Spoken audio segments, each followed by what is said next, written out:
componente clave para el sector inmobiliario ha sido el uso de la tecnología. En esta charla sobre PropTech, los beneficios de la tecnología en el sector inmobiliario, nos acompañan Simon Dalglish, director general de M2 Crowd, Bernardo Silva, CEO de Llave, y modera Mauricio Hernández, coordinador de contenidos en Forbes México. Adelante.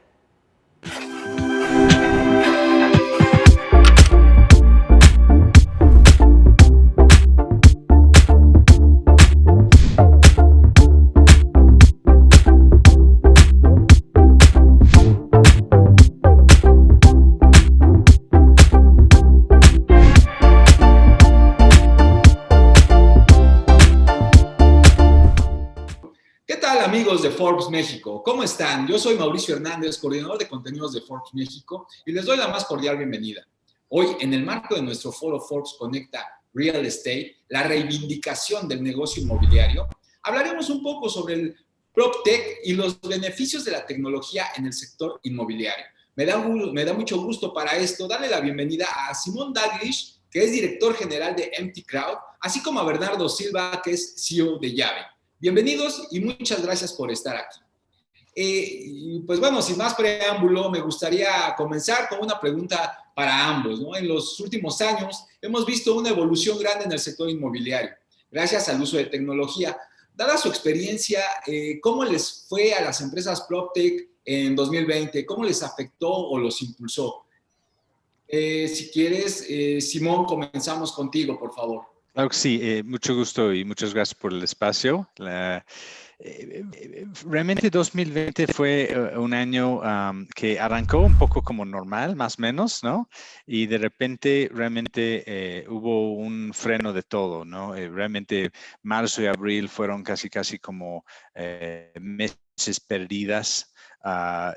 Meses en que tuvimos que voltear a ver internamente porque realmente ni había desarrolladores pidiendo crédito ni inversionistas pensando en invertir. Yo creo que el mundo casi se congeló y dijo, a ver qué está pasando. Nos dio chance para ya reubicar y reformular todos nuestros procesos porque realmente fuimos de un día para otro a home office. Fue una experiencia muy interesante y afortunadamente ya en mayo el mundo como empezó a retomar, ¿no? De hecho, en agosto tuvimos un mes récord de inversión de nuevos inversionistas subiendo la plataforma. Entonces, no fue un año perdido para nada. Creo que hubo mucho que rescatar. Fue un año donde sí siento que vimos que se aprecia más que nunca el papel de la tecnología y que puede ¿no? tomar un papel muy importante en todo, pero en particular en los bienes raíces también. Claro, Bernardo, tu punto de vista. Hola, Mauricio. Pues yo coincido mucho con lo que dice Simón. O sea, en general, nosotros estamos en el mundo del financiamiento, ¿no? Entonces financiamos pues, crédito hipotecario y coincido en que yo diría que el segundo trimestre fue complicadísimo. Todo se paró, todo se hizo muy lento. Y yo creo que fue un bache totalmente temporal. Al final, creo que hubo cambios estructurales en demanda y cambios estructurales en la industria como tal que nos van a ayudar muchísimo. Y un ejemplo muy simple es el tema de que los consumidores se tuvieron que ver necesitados o se forzaron a consumir más de medios digitales o de experiencias digitales. Y eso yo creo que a la larga nos va a ayudar bastante, ¿no? Entonces, intentando concluir esto y no intentar extenderme mucho, coincido que hubo un bache temporal, pero pues así que por lo menos en créditos hipotecarios, el segundo semestre o el último trimestre del 2021 pues fue un trimestre récord, ¿no? Y eso lo que te dice es que nada más fue un bache temporal. Y las industrias de PropTech como tal, siento que salieron mucho más fortalecidas ahora sí que de esta experiencia que vivimos. Claro, sin duda. Simón, en el caso de M2 Crowd, una plataforma de crowdfunding para el sector inmobiliario, me gustaría preguntarte cómo ha sido su evolución desde su fundación a la fecha. ¿Perciben más confianza que antes entre los usuarios con respecto a este tipo de esquemas? ¿Qué efecto tuvo la situación que estamos viviendo entre los usuarios pues ávidos de invertir en bienes raíces? Sin duda. No, el arranque obviamente fue muy difícil. Creo que para casi cualquier startup los primeros 6 meses y luego año son los más difíciles porque nadie tiene por qué creer en ti, ¿no? Tú ya sales a decir al mundo, mira, estamos ofreciendo este servicio, pero todo el mundo sospecha, tiene sus dudas, tiene sus reservaciones y francamente creo que están esperando que vayan algunas personas enfrente de mí, ¿no? Yo no voy a ser el primero, ¿no? Yo no quiero ser un conejo de indios. Eso dicho, conforme ha avanzado, o sea, eso fue en noviembre de 2007 el lanzamiento. Yo diría todo, incluso 2018 fue un año retador, pero ya en 2019 y también con la regulación, en nuestro caso, digo, un segmento de PropTech muy específico que también tenemos la regulación FinTech, ese proceso y poder decir que oye, ya estamos en el proceso de regularizarnos y formar parte de esta nueva industria de FinTech ya autorizado por la CNBV. Digo, todavía no estamos, ¿no? Pero ya llevamos 2 años, incluso un poco más de 2 años en el proceso y eso, yo creo que esa es otra parte muy, muy importante que genera confianza, que vean, ok, a lo mejor todavía no están regulados, pero sí veo y puedo confirmar que están en el proceso de ser regulados. Y entonces ese conjunto ha hecho que, de hecho, hoy en día, Mauricio, es muy curioso que originalmente el reto fue convencer a inversionistas de que podrían confiar en nosotros y ahora realmente nuestros proyectos se fondean casi en automático y sin tener que hacer mucho esfuerzo. Ahora el reto es encontrar los desarrolladores inmobiliarios que están buscando el crédito y agilizar este proceso. Creo que otra vez volviendo a ese tema de la pandemia y el home office y que todo se tuvo que hacer básicamente de forma electrónica, era un ejemplo, ¿no? Yo me acuerdo al inicio, no, ¿dónde está el contrato? Yo quiero ir a la oficina y firmar, ¿no? Y cuando nosotros insistimos, ok, adelante si quieres, pero realmente la idea es que lo haces en línea, pues ese es el chip que siento que ha cambiado y hoy la gente ya están mucho más cómodos con ese tema de que se puede firmar contratos en línea, ¿no? Vía los medios electrónicos, etcétera, etcétera. Entonces, yo sí siento que aunque fue un reto, de cierta forma al mediano largo plazo nos está ayudando. Claro, por supuesto. Y Bernardo, te quiero preguntar en cuanto a Llave, ¿cuáles son las ventajas que ofrecen este tipo de soluciones en el mercado inmobiliario, ¿no? ¿Qué cambios ha generado la tecnología en cuanto a la agilización y eliminación de procesos burocráticos? Claro. O sea, nosotros damos créditos hipotecarios, ¿no? O sea, nosotros nos dedicamos a prestar a la gente para que compre una casa. Y este mercado históricamente ha sido dominado pues, por el Infonavit, el Fobiste y los bancos. Entonces yo diría que desde esa perspectiva, pues estas instituciones que son grandes y tienden a ser un poquito más lentas, pues no han tenido mucha innovación tecnológica en los últimos años, ¿no? Y ahí es donde nosotros entramos con pues, un jugador disruptivo chiquito que trae el DNA de tecnología. Entonces, ya intentando aterrizar la pregunta como tal, nosotros lo que hacemos muy diferente acá en los bancos y en Infonavit es que nosotros usamos mucho la tecnología para hacer básicamente 3 cosas. Número 1, mejorar la experiencia de usuario, ¿no? O sea, ¿eso qué significa? Significa que un cliente que quiera aplicar un crédito hipotecario con nosotros lo puede hacer completamente en línea. Y hace todo el proceso en línea, no tiene que firmar documentos, o sea, no tiene que mandar millones de papeles, etcétera, ¿no? Entonces, una primera gran ventaja. La segunda gran ventaja tendría que ver con temas de dónde sacamos la información para tomar una decisión de si le queremos prestar a alguien o no. Entonces, eso ha cambiado bastante en los últimos años. Cada vez hay más fuentes de información. Llámale si quieres el historial de crédito de las personas, el que con la reforma estas de Open Banking, pues ya puedes entender los ingresos de las personas desde el SAT o desde el mismo estado de cuenta. Hay muchas bases de datos, hay muchas maneras de empezar a tomar las decisiones de manera diferente. Entonces, esa es otra ventaja que tenemos nosotros, que nosotros nos conectamos a las fuentes de información, ¿no? Y esas 2 cosas, si lo quieres ver así, tienen como consecuencia que podamos otorgar, ¿no? Pues una experiencia extremadamente rápida y ágil para el cliente.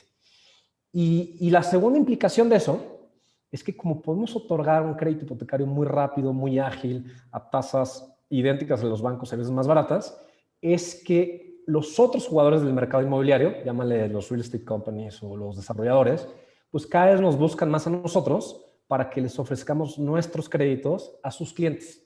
¿Por qué? Porque al fin y al cabo, nuevamente, el producto financiero es muy bueno en términos de costo, pero también en términos de agilidad y de experiencia de usuario es mucho mejor. Entonces, eso, pues, la tecnología ha permitido que podamos hacer eso, ¿no? Y entonces esas son las ventajas de nosotros y cómo hemos usado la tecnología para poder empezar a ganarle a estos dos grupos de bancos y de instituciones gubernamentales que dan crédito. Ya llama mucho la atención esto último que dices, ¿no? Esta cuestión de experiencia, ¿no? Ahora, pues no basta con prestar un servicio, no basta con prestar o vender o ofrecer un producto, ¿no? Sino pues más bien ya está inmerso esto que creo que es lo que todos los consumidores, todos los usuarios estamos buscando, ¿no? Una grata, una buena experiencia, ¿no? En este sentido, me gustaría preguntarles a ambos, primero Simón, por favor, en tu opinión, ¿cuáles han sido los resultados concretos de la fusión de la tecnología con empresas del sector inmobiliario?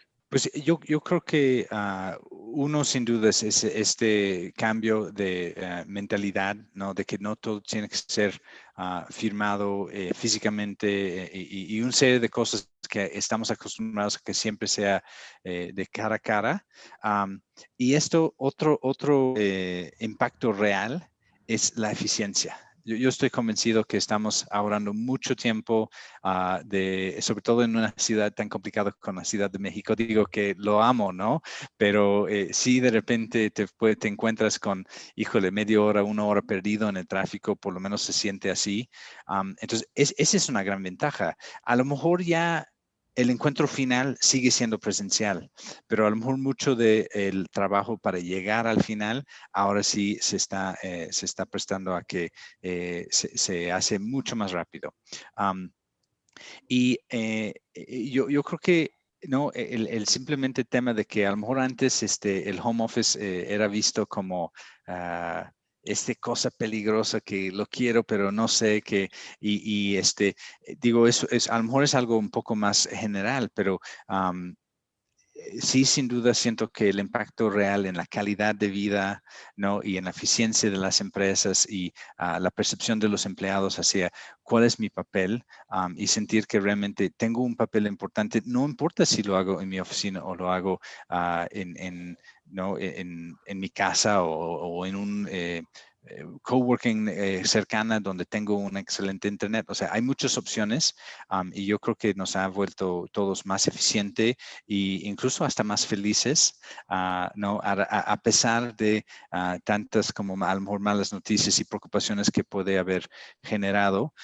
Pero sí, para mí la eficiencia es y la realización de lo más eficiente que podemos ser en todo esto, creo que es ha sido al final de nuevo con sentimientos encontrados, pero un beneficio para todos.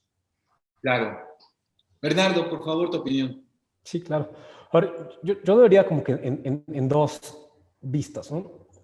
Una vista es lo que ve el usuario, ¿no? O sea, lo que el usuario vive y experimenta. Entonces, yo creo que la tecnología ha ayudado mucho a que sea mucho más conveniente esta experiencia de usuario. Un poco repiten lo que dice Simón. Pues yo sí creo que muchas personas ahora ya se sienten cómodos viviendo una experiencia de usuario que quizás empieza digital al principio y luego a lo mejor pues, tienes que hablar por teléfono o usas WhatsApp o a lo mejor después hay una visita presencial. Pero al final eso ayuda muchísimo a que el usuario se sienta cómodo.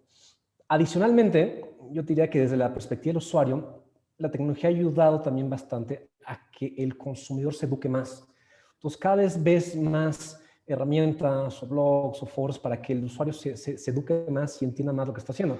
Porque si te pones a pensar en el mundo del sector inmobiliario, pues son decisiones y compras agresivas, ¿no? Si vas a comprar una casa, pues no compras una casa cada semana, ¿no? Lo compras cada 10, 15 años, si bien te va. Entonces son decisiones difíciles, emocionales, que son nuevas para ti, que requieren de poder vivir esta experiencia de usuario ahí medio mixta con algo de educación, ya sea financiera, educación de comprar la casa. Entonces yo diría que esa sería como que una primera vista y cómo yo la tecnología. Y otra lente en la que puedes evaluar esto tiene que ver más con el tema de procesos y automatización de decisiones desde el lado de la empresa que ofrece el servicio. O sea, ¿a qué me refiero? Me refiero a que casi pasa mucho que en el sector inmobiliario, en diferentes subindustrias del sector inmobiliario, hay muchísimas tareas que son chiquitas, pero son muchas. Y entonces, históricamente, todo eso se había resuelto pues, con muchas personas, con mucho papeleo, con muchos chicotazos, etcétera. Y hoy en día cada vez pues, logramos automatizar mucho más de esas decisiones, esos procesos, y eso permite que pues, los costos de operar se reduzcan y pues, por ende también eso tiene un impacto hacia el consumidor que pues, cada vez tiene acceso a quizás a cosas más rápidas que al final tuvieron menos costos y pues, por ende pues, para ellos sería un precio más atractivo de la transacción que esté haciendo. Totalmente. Pues amigos, estamos ya por cerrar esta interesante conversación con Simón y Bernardo, por lo que me gustaría preguntarles qué perspectivas tienen para los próximos años y cuál sería el futuro de las empresas PropTech, sobre todo aquí en México. Empezamos contigo, Simón, por favor. Ok, encantado, gracias. No, yo veo un futuro brillante. Y varias razones, ¿no? O sea, mira, una parte obviamente hay que aceptar que al final de cuentas la economía en general influye muchísimo e incluso también en el mercado inmobiliario. Si bien existe cierta incertidumbre, no hay duda, sin embargo, creo que este bajón que nos dio, que realmente a todo el mundo como nos hizo como ubicar las perspectivas y ya de ahí estamos empezando a volver a construir. Hay algunos focos rojos, podríamos decir. Sin embargo, hay muchas señales que entre vacunación, tasas de vacunación, la baja en la tasa de infecciones, hay muchos, yo diría, razones fundamentales que nos, en mi opinión, nos enseñan un camino que debe de ir creciendo por los siguientes 2, 3, 4 años. Ahora, si a eso agregamos, ¿no? Y anudamos el concepto del impacto de la tecnología en nuestra sociedad, pues para mí es con más razón. Yo siento que independiente de la economía, la tecnología debe jugar cada vez un papel más importante en nuestras vidas, como hemos estado hablando, por temas de eficiencia, por temas de simplemente experiencia del usuario, agrado, ¿no? de cada persona. Entonces, todo esto a mí me señala que estamos aquí al principio iniciando una racha sostenida de crecimiento y adaptación cada vez más de la tecnología en todos los ámbitos de nuestras vidas, pero en particular, por supuesto, tiene un papel muy importante jugar en la industria inmobiliaria. Claro, Bernardo. Todas estas nuevas empresas de PropTech que están haciendo, cada vez van a empezar a hacer más disrupción en el ecosistema y eso va a traer como implicación que vas a ver muchísimo más colaboraciones de estas startups de PropTech con los incumbents, ¿no? Con los grandes jugadores que normalmente dominaban esto, ¿no? Entonces, si yo pienso en los bancos y en el Infonavit y el Fobiste, pues ahí cada vez ves que muchas startups de PropTech empiezan a colaborar más con ellas. Si te vas a otra parte de, pues voy a llamar los desarrolladores, ¿no? Los nuevos desarrolladores, pues también ellos cada vez tienen más interacción y ¿cómo se llama? Participación con otras PropTechs y con otras startups. Entonces, lo que yo veo es que el ecosistema donde todos estamos jugando, pues se va a empezar a volver mucho más eficiente y eso va a traer como consecuencia, pues que el usuario pues, va a tener una mejor experiencia. Al final lo que ha pasado en los últimos años es que no ha habido mucha innovación, ¿no? Y entonces pues cada compañía o cada empresa a lo mejor jala por sí solo, pero si tú ves la cadena de valor, hay muchísimo que se tiene que hacer en términos de colaboración, ¿no? O sea, hay muchísima colaboración que tiene que hacer para que todos salgamos ganones de esta experiencia. Entonces, yo siento que eso es lo que va a empezar a pasar, ¿no? Y lo puedes ver incluso pues, en otros países, ¿no? De cómo estas empresas llegaron a hacer muchísima disrupción y empezaron a generar muchísimas eficiencias en el ecosistema. Y eso también incluso lo ves desde el punto de vista de las inversiones, ¿no? O sea, cada vez escuchas más inversiones de fondos de venture capital o otro tipo de fondos que están invirtiendo más y más y más en estas PropTechs para que precisamente revolucionen esta industria y hagan que el ecosistema pues, funcione mejor y todos salgamos ganones. Totalmente, totalmente. Simón, Bernardo, agradezco muchísimo su tiempo y pues bueno, información por más interesante. Muchísimas gracias por haber estado con nosotros durante esta charla. Yo soy Mauricio Hernández, coordinador de contenidos de Forbes México y los invito a que sigan conectados en nuestro foro Forbes Conecta Real Estate, la reinvención del negocio inmobiliario. Muchísimas gracias.